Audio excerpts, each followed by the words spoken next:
Well, hello everyone. Welcome back from a nice little break. We're going to get started with our next session. My name is Cale Middleton. I'm the VP of Innovation for the chapter. Before we get started with the presentation, I do have a few quick announcements. This session is worth 1 CPE credit. If you require CPE credit, please sign in on the iPad at the back of the room, back here. We value your feedback, so please take a minute to complete the session surveys.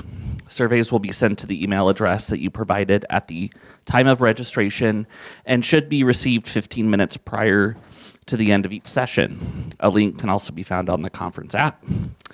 Okay, now I'd like to introduce Erik Prosser, Senior Manager at Whipfully. Erik specializes in Medicare and Medicaid reimbursement. He provides cost reporting and consulting services to numerous providers in the region. This has allowed him to develop a solid understanding of the issues that concern the healthcare industry. I will turn it over to Erik.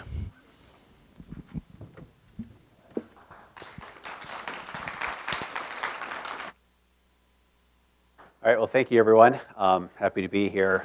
Erik Prosser. I've worked within healthcare, helping hospitals and how they get paid and reimbursed from Medicare, Medicaid programs for about 22, 23 years or so. So today I'm presenting on some regulatory updates. So we'll go over some of these, I guess, just to kind of get an idea. I've looked a little bit at the attendee list.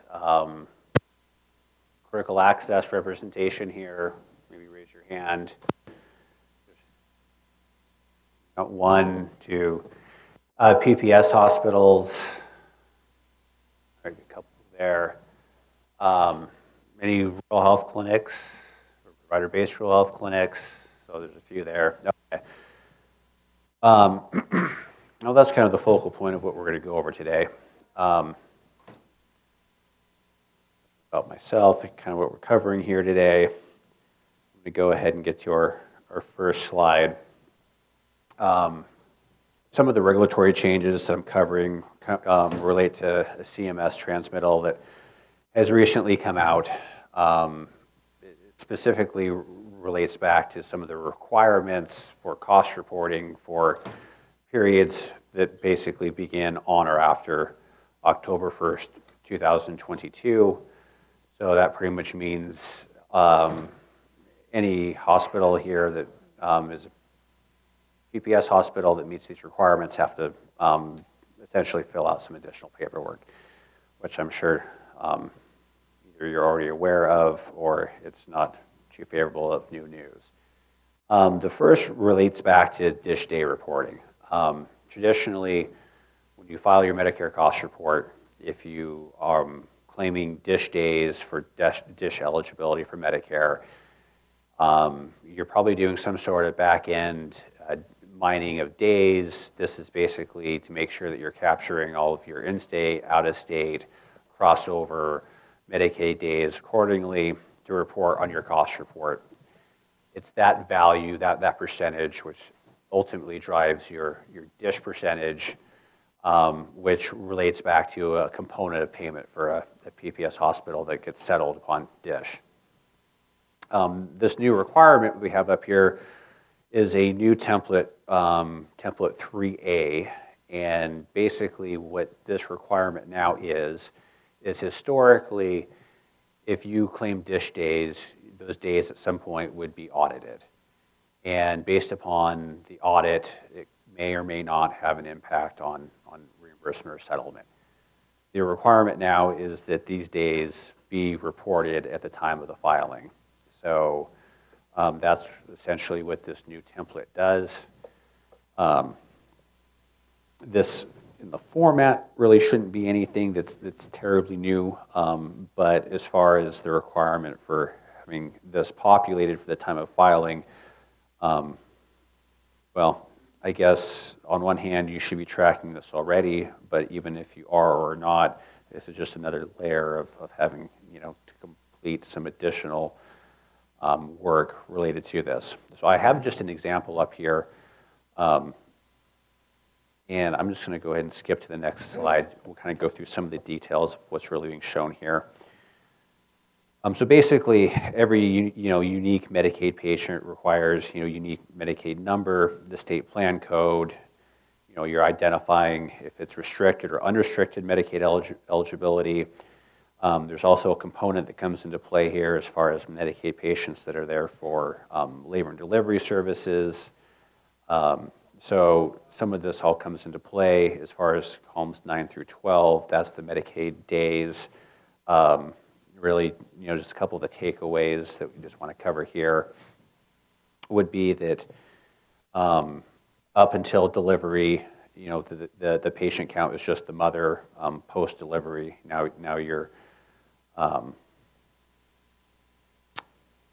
concurring newborn day would be included with the mother's record, but any subsequent days after mom's discharged, now that's a new record on this report. There's some additional information on here as far as the state eligibility codes, population codes. Basically, there's just some general guidelines here as far as how to complete this. I also just included a link here as far as a reference to the exhibit, the templates. And again, this just applies to any PPS hospital that is getting settled upon DISH. If you're not, it's something you wouldn't want to do, for no unnecessary reason. I'm going to jump ahead here to the second component, which talks about uncompensated care reporting. Any hospital that's been filing a cost report, probably for, this form's been around for probably at least close to 10 years, is Form S10. This is where the uncompensated care component gets identified on the cost report. This is basically a schedule that is used for identifying uncompensated care, which is a component of your eligibility payments, and this form essentially drives that your payment piece. Traditionally, S10 has been a single form that basically was for the entire hospital complex itself. It's now being split up to Part 1 and Part 2. Part 1 is the pre-existing hospital complex, but Part 2 would also bring in uncompensated care for components of like distinct part units per se. So these two forms are now Exhibit 3B and 3C. It's possible that patients could have services under both aspects, so they could be on both forms. One thing that's kind of noteworthy is that ultimately this calculates this new cost to charge ratio for charity and bad debt. But there's been really no guidance or clear indication as to how that's going to impact future uncompensated care payments. So we know that CMS is interested in collecting this data, but as far as the future use for it, it's uncertain. There's also additional guidance here in terms of the hospital's charity care policy is ultimately what defines this eligibility. One thing that is excluded would be any sort of patients that were covered by any sort of COVID-19 funding.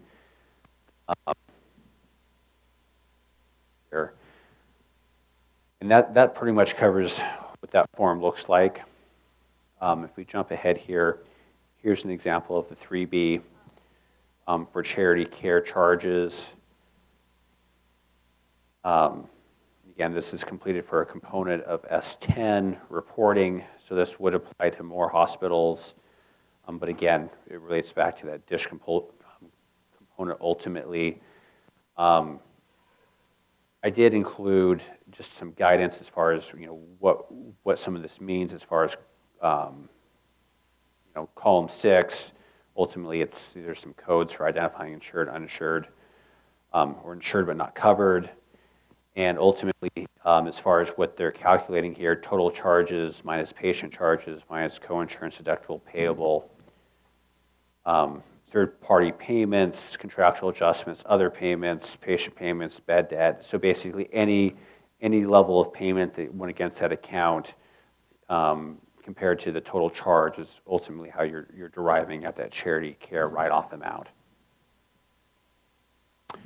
And as I'm going through this, if anybody has some specific questions, just please feel raise your hand. I probably field those as we're going through these. 3C is the reporting requirement for all bad debt.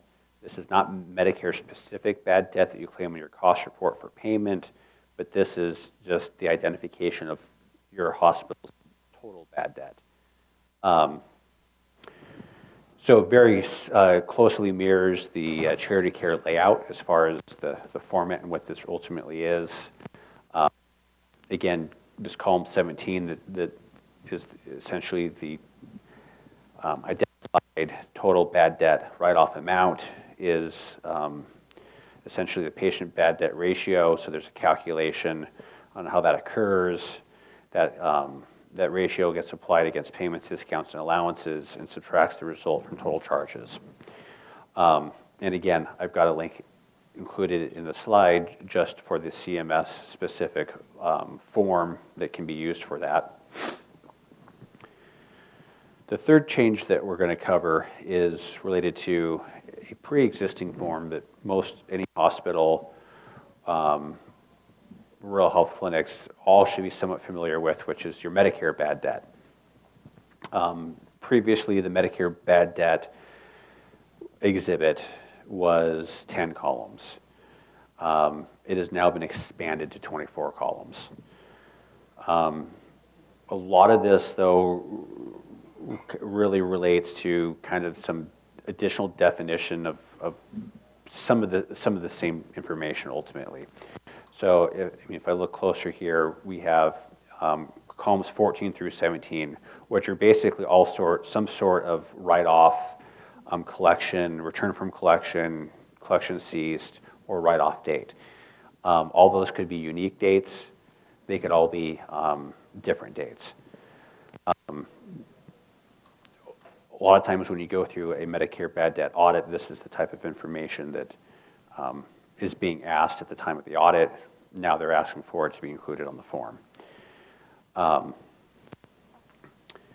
Ultimately, the calculation of this form is, you column 23 is your allowable Medicare bad debt, which is equal to the coinsurance, which is your columns 20 and 21, minus your payments 18 and 22. I've, again, included a link for where these forms are available. And this is probably the one change that's going to have the most impact across most hospital types. Now, if you're a freestanding rural health clinic, FQHC, I've been asked, is this form applicable to us? No, it is not. This is only specific to a hospital that's claiming Medicare bad debt. If that rural health clinic is provider-based to the hospital, then you should be using this form. I'm just going to go here to some other changes. Some of this is just kind of a recap. Maybe some of the big takeaways here are there was a correction regarding the DGME FTE cap. I mean, that only pertains if you're doing interns and residents at your facility.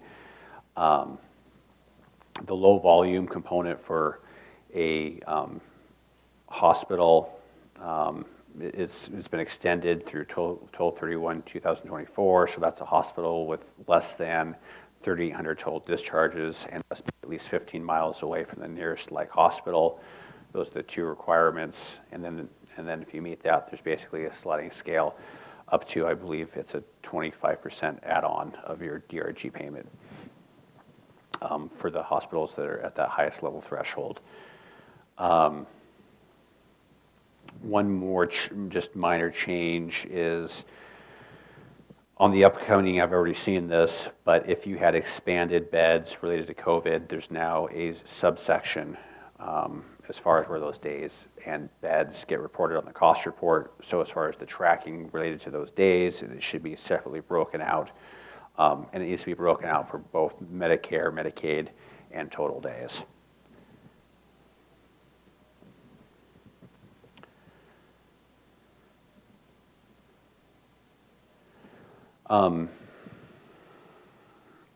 For this Transmittal 20, which became effective April 1st, 2023, there's some revisions regarding instructions regarding Rural Emergency Hospital, which I suspect there probably would not be any represented here today. 96-hour waiver, which was previously granted for the Health Emergency Act. So this was the availability to basically have an average length of stay greater than 96 hours at a critical access hospital, ended May 11th. So, there's going to be some sort of, post-transition of that as far as now being required to stay within the 96-hour rule, as well as, I guess if ultimately if you were over that component, there might be some way to reconcile that as far as with the intermediary. But as far as how they choose to audit, I'm not sure how that's going to go. There were some MCREF changes that are coming up here.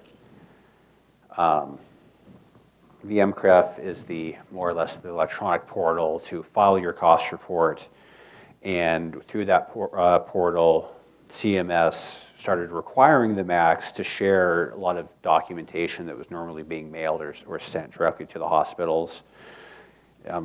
I view this change as a very favorable thing because all of these records are very important to always have copies of your interim rate letters, tentative settlements, final settlement documentation. But a lot of times when you go back through the channel of asking the hospital for these, depending on the hospital, you get different responses as far as who has received or is tracking these. And this would be a really good source to be able to rely upon as far as being able to track those. Now, it was supposed to start in July 2023, and I have seen it implemented in certain circumstances, but I have not seen it implemented across the board for all hospitals for interim rates, tentative settlements, and final settlements. I think I've mostly seen it for interim rates getting posted through that system. So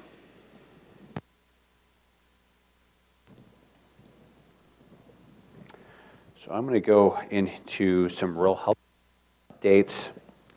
I know there's a few rural health clinics here.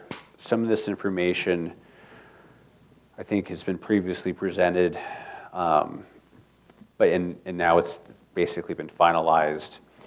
So there was some census change as far as the ultimately removing non-urbanized and being replaced as urbanized clusters for the census.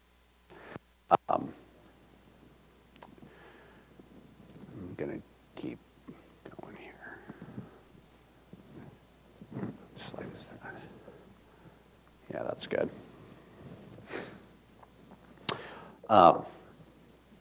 So part of the Consolidated Appropriations Act of 2023, there's been some new additional provider types for rural health clinics that have been recognized under the rural health clinic designation as provider types. Those basically are marriage and family therapists, as well as mental health counselors. In order for these to be qualified as a component under a rural health clinic, there's several factors that have to be met, but ultimately, the end goal is these are actual visits that get paid at your AIR, so that's at your cost per visit rate. So that means it's allowable cost, the visits and FTEs come into play, as well as far as also determining that cost per visit piece. But ultimately, for a mental health counselor, there's several different paths. Ultimately, a master's or doctorate degree, which will qualify for whatever licensing or certification there is necessary for a mental health counselor.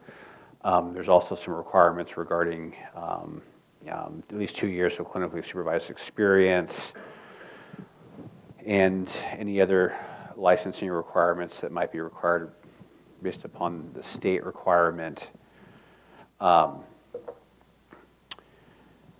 During the pandemic, staffing requirements for rural health clinic suspended the need to have a mid-level working 50% of the time. Part of the conditions of require that a mid-level at an RHC be working for 50%. During the pandemic, that was waived, but that's now a requirement again. There were some temporary expansion locations that are no longer being allowed. This is really nothing new as far as the bed count for provider-based RHCs. Grandfathered RHCs must meet the 50 bed or less requirement, so this would be a rural hospital with less than 50 beds, but would have had to have had a in existence rural health clinic prior to 2020 in order to get that grandfathered rate that's being referred to. There's also some home health shortage area designation will need to be in place for some visiting nurses. During the pandemic, this was not a requirement to bill for some of these services. There's some update on virtual communication services. Jump here. RHCs will continue to have the ability to provide distant site telehealth services through the end of 2024. But as a reminder, these are not paid at your interim rate. These are paid at basically a fee schedule amount. There's some additional information regarding telehealth services that were provided through non-HIPAA secure communication technology that ended during the emergency health period, and basically had 60 days to get into compliance. But RHCs will permanently have the ability to provide mental health services via telehealth and get paid at the AIR, and that was effective in 2022. And that means that the mental health counselors and the marriage family therapists can also get those services as well through telehealth at the AIR. Let me see here.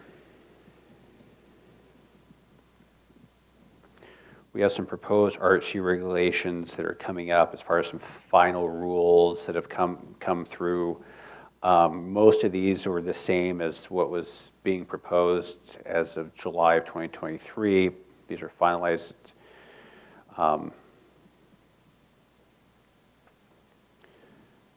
As well, I'm just kind of scanning through here and see if any of this really makes a lot of change or difference. There's an intensive outpatient program, which is new for rural health clinics. This is more of the intensive type of mental health services. The requirement is basically a physician to certify that the patient needs somewhere between 9 and 19 hours of therapy per week.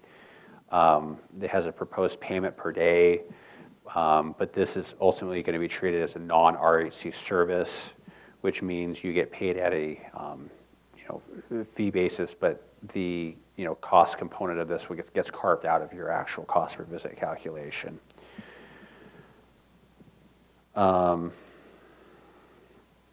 Again, some of this I've kind of already just covered here as far as remote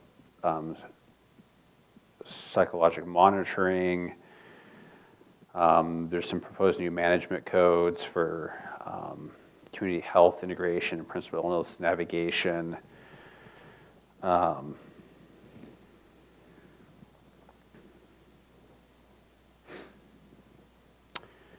There was a change here regarding the definition of a nurse practitioner, but ultimately, if you look at the current definition and the proposed, it ultimately just really provides a little additional availability for meeting those requirements, other than how they were currently stated under the old definition.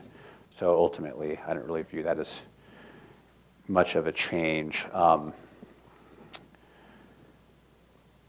some hot topics. Well, I think this one's been around for a while. Ultimately, FQHCs, Medicare patient, Medicare patient, it's paid through reconciliation component. So we're talking ultimately about a Medicare patient that is getting paid. I'm going to switch it out. All right. And ultimately, with the managed care component, for a rural health clinic, that is viewed as a commercial payer. So there is no sort of true up or being made whole on claims. And as you can see here, that it makes up a fairly large amount of beneficiaries that relate back to these sort of plan, type of plans. That's one thing that would be advantageous to have changed, is that RHC be treated more like a FQHC as far as being made whole for those type of payers, as those managed care plans only tend to seem to be growing. At the end, I've included an appendix. So I guess before I get to this and cover some other topics that I thought might be interesting for this group, are there any questions or any topics that anybody's been thinking about or would want to bring up right now to discuss? And if not, that's fine too. I'm going to move ahead here. One of the things I've done for a number of years working at Wifley is I've been managing our critical access benchmarks data. This is information that comes from the HICRIS data set, which is the filing of Medicare cost reports. It's publicly made information in large data dumps, so to speak. And I've been taking that information and building benchmarks around that information for about the last 10 years. And I thought it might be kind of interesting just to kind of share some of this with this group today. Normally, when I do a benchmark, it's specific to a hospital. We're then looking at the state, the region, nation, and then what's kind of identified as like the median of the top performing 100 CH hospitals in the nation. So what I have here today is a little more specific to this group. I don't know, is there anybody here representing Alaska today by chance? I did include the data. I know this is a Washington, Alaska chapter. In Alaska, we have one. Perfect. Where by chance? Okay. Do you work for one of the critical access hospitals or? Okay. Okay. Sure. Yeah. Okay. So there's 13 critical access hospitals in Alaska. There's 39 in Washington. And when I say 39, I mean there's 39 filed cost reports for this period.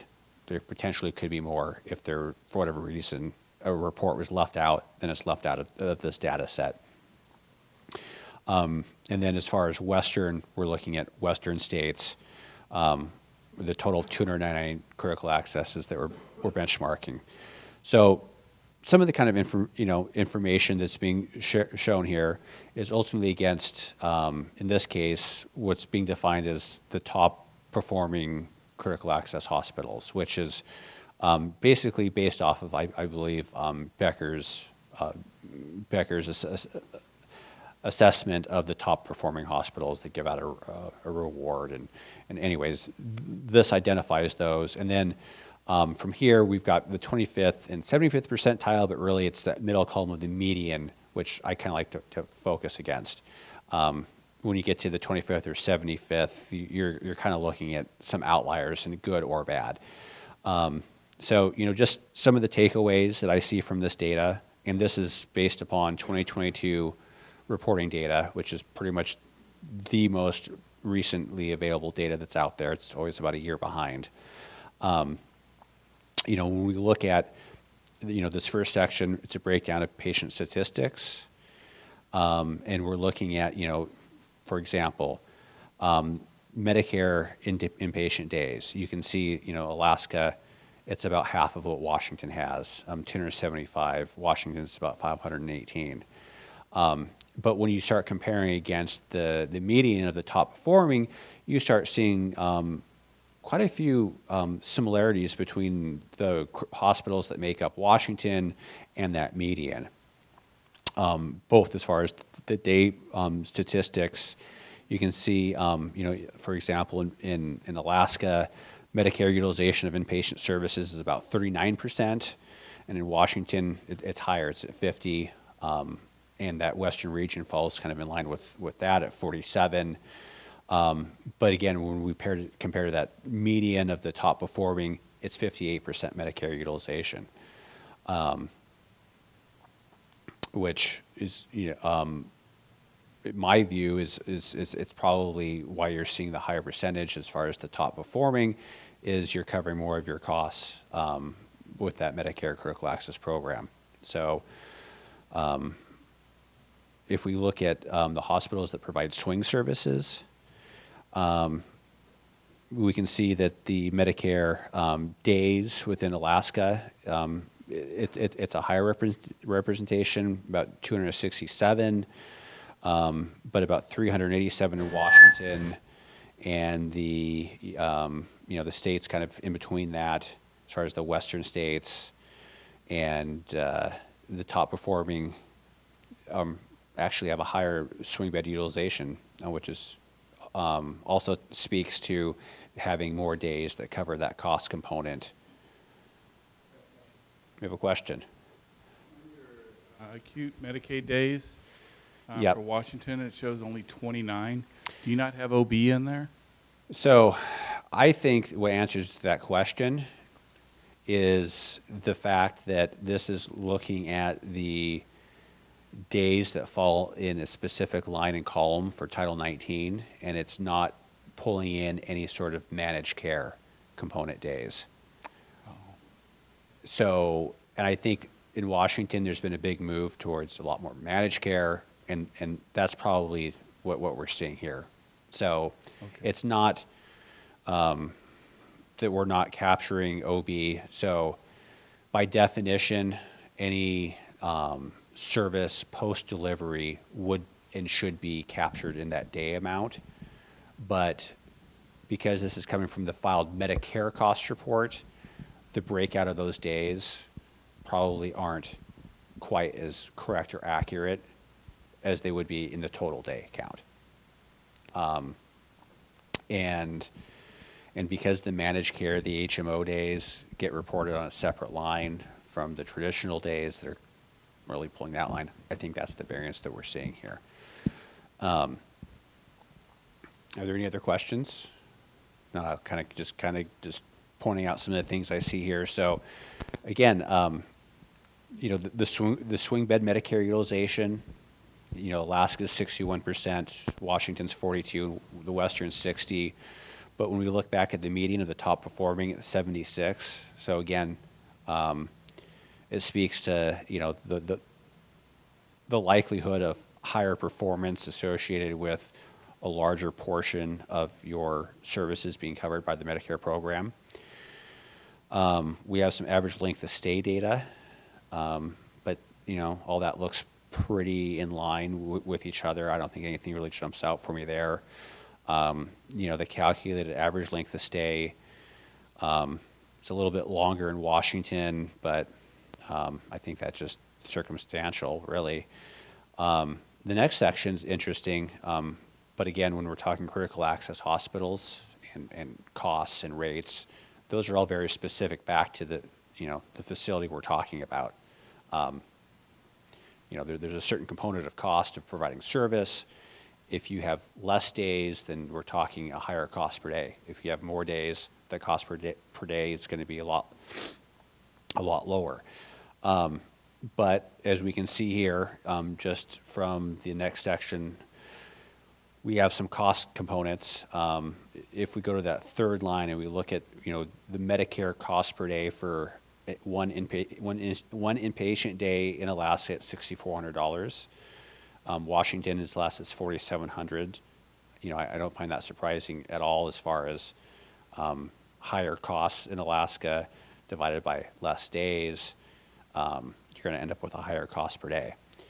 But ultimately, if we look at that median component, despite the previous section that's promoting a higher utilization of Medicare services, the cost per, ultimately that cost per day is less at $3,400, which tells me that, these top performing hospitals are being able to provide the care and services probably across more days, but maybe there's also a fact that they're trying to do things, they're finding ways to maybe be more efficient as far as managing costs. We have some similar information here as far as swing bed, as the inpatient and the swing bed per diem component, very similar piece of information that drives that per diem. We're going to see fairly similar rates between the two. So 6,300 for swing services in Alaska, 4,000 in Washington, and 2,800 or 2,850 as far as what the median shows. There's a component here where we're looking at bad debt, but I'm not going to put much focus on that today. I do think this last section is fairly interesting as far as when we're looking at the total Medicare cost of allowable costs. Alaska, 22% of their allowable costs are covered by the Medicare program. Washington's 33%. The Western states 29%, and that median again of the top performing is 37%. So again, it speaks to trying to cover as much cost as possible through the program, which makes sense. If I jump to the next slide, this is all pretty much financial performance data. A couple things I'll just kind of point out here that are interesting, or at least kind of stand out to me, is I'm just going to go right to the third section under the capital metrics. We have average age of plant. In Alaska, so the lower the number, the better. The lower the number, meaning the newer the facility that you have. As far as their critical access hospitals, I don't know if you can attest to this, but it sounds like there's been lots of new construction regarding around critical access hospital sites, or at least that's what the data was showing. As the average age of plant is 2. Washington, it's 15.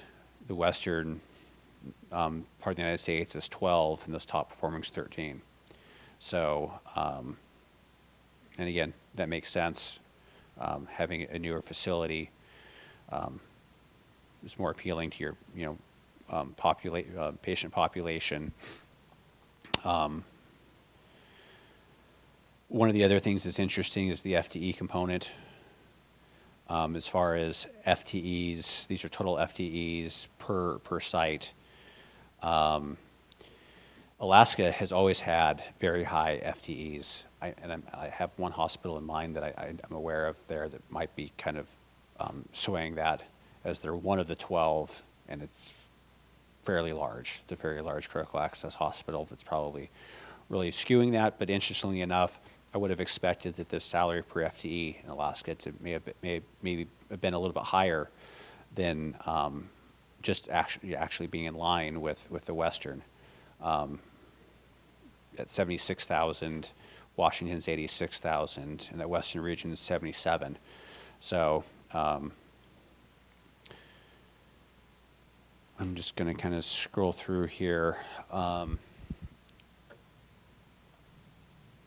not going to go too in depth here. I hope everybody has access to these slides because all this information is in there under the appendix. But I also basically provided the exact same benchmark, but now we're looking across just the 2 states, Alaska, Washington, for the last 3 years. Just, if nothing else, you can kind of look and see some of the trends. For example, if I just jump right to the acute Medicare inpatient cost per day, I see that, it's in Alaska, we see a trend here. I mean, in 2020, it was 4,000 a day that cost went down. Interestingly, in 2021 at 3,600, and then it was up to 5,000. Again, we're looking at a smaller population of 12 hospitals, where in Washington, you see more of a a more consistent growth of 2,800, 3,100, 3,700. I mean, so if you were kind of plotting that out, you would see that kind of consistent growth across those periods. And then lastly, I also do a benchmark for rural health clinics. This has been collaborated with the National Association of Rural Health Clinics. So if you're a member of that, maybe you've seen this benchmark before, as we kind of provide the data that drives that. One thing that I did kind of differently from that is, if you receive this benchmark, what you would ultimately see is your clinic compared to the state, region, and nation across 3 years. This is just focusing on Washington, as I think there was only one rural health clinic in Alaska. So I just included Washington in this one. But the yellow sections are normally hidden in the benchmark view. But it's all data that's ultimately being collected and used to derive some factors. So the reason I just kind of thought this was interesting is, if we look at the very first section, we have the encounters per FTE. We can see that the encounters in FTE, going from left to right, in 2020 were 2,900. Physicians became more productive at 3,200 in 21, and 3,247 in 2022. I'm sure the pandemic had some impact on those numbers. But if we look at the data behind that, what we see is that within Washington, what we have represented here is 75 provider-based rural health clinics in 2020, 83 for 21, and 83 for 2022. We have also the number of rural health clinics within the Western region, as well as nationally. So nationally, we've seen a trend of an increase in the total number of provider-based rural health clinics, pretty constantly increasing, 2,600, 2,700, almost 2,844 in 2022. But with this, what's kind of interesting to me is we see now that the FTE component within the rural health clinic has also been varying from year to year. And more interestingly, that the component of physician services under agreement has quite drastically changed within Washington as well too. And we're thinking, statewide, there was 129 physician FTEs in 2020, up to 187, down to 171. But when we look at the component of physician services under encounters, so these are your contracted physicians that are providing visits within a clinic. In 2020, that number was 2,500. It went to 15,000, 31,000 in 2022. So, beyond a increased trend in the FTE component within the rural health clinics, we're also seeing a increase in terms of those visits that are being provided under a contracted provider. Similar information revolving around physician assistants, nurse practitioners, visiting nurses. And then ultimately, this is coming down to, some breakdowns. We talked about that mid-level staffing requirement. I mean, you can see in 2020 that was being met at 50% across the board. 21, it looks like Washington, it did drop a little bit, but ultimately it's it shows it stayed fairly consistent at 50%. This section here, I don't have any of the data, any of the hidden data shown, just because when I was looking at it, I felt like these are such large numbers that relate to a population that it's just very kind of difficult to come up with any sort of connections against. So ultimately, what's being broken down here is, the cost per encounter. You can see that in Washington State, it is more expensive to provide or to employ a physician in any of these 3 periods compared to either the Western or nation. With the average cost per encounter is 186 in 2022. A breakdown of what it costs for physician physician assistant, nurse practitioner visits as well. You see those are kind of falling more in the $85 to $75 range. But ultimately, this is data that you could use to kind of benchmark against your own rural health clinic to see how you compare. Not because you're trying to look for opportunities to pay someone less, obviously, but when I look at this with a rural health clinic, we're looking for the outliers as to what might have been a mistake as far as the reporting is concerned. If you have a number that's drastically different from the state or region, you generally want to know why. And this is a very useful way to kind of identify some of those factors.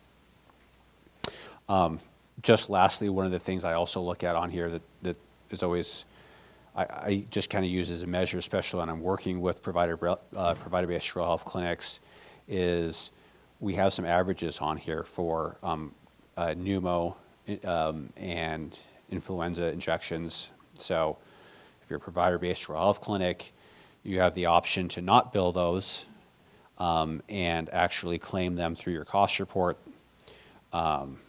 Potentially this way it ensures that you're getting your full cost per vaccine for both the direct cost of the vaccine as well as the administration component.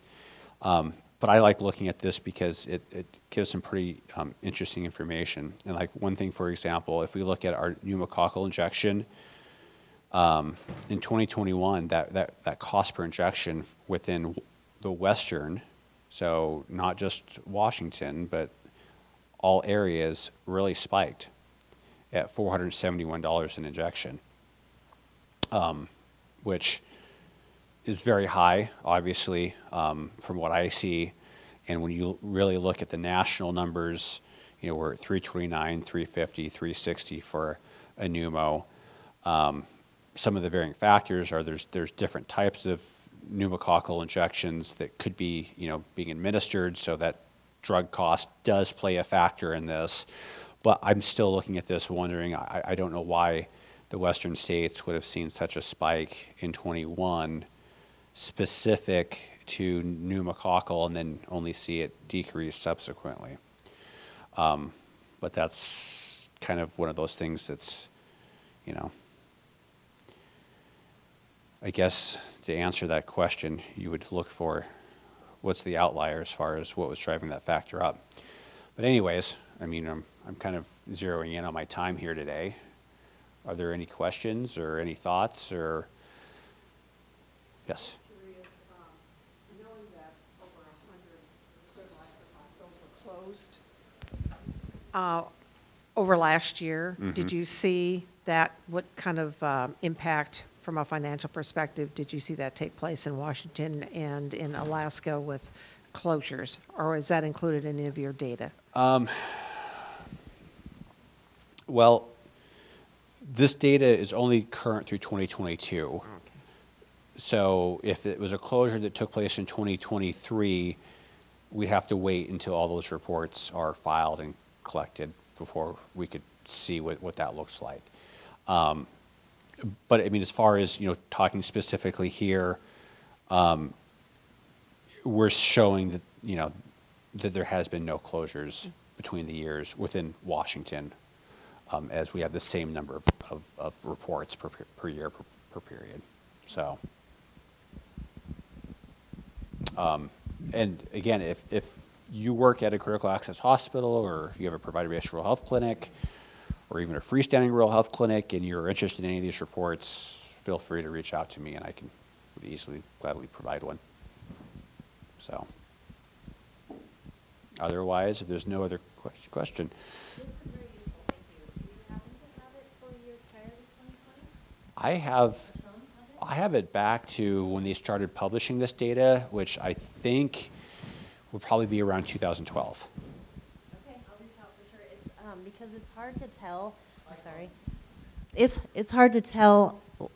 I mean, it's meaningful, but I can understand more of it if I can see what was happening prior to the pandemic, because that just messed Yeah, things up the so much. pandemic is That would be definitely a helpful. factor. Yeah, this is great though. Thank you. Yeah, the other thing that I found really useful with this data is this is what we're representing, but we're collecting all the data. So if there was a data set that you wanted to know about outside of what's represented here, I could very easily pull a report. I mean, one of the most recent ones I was asked was, ultimately, it was critical access hospitals that were providing dialysis. And I could identify those 26 facilities and provide the stats that you wanted. And but yeah, definitely. All right. Any other questions or thoughts? Otherwise, I don't know what we have up next.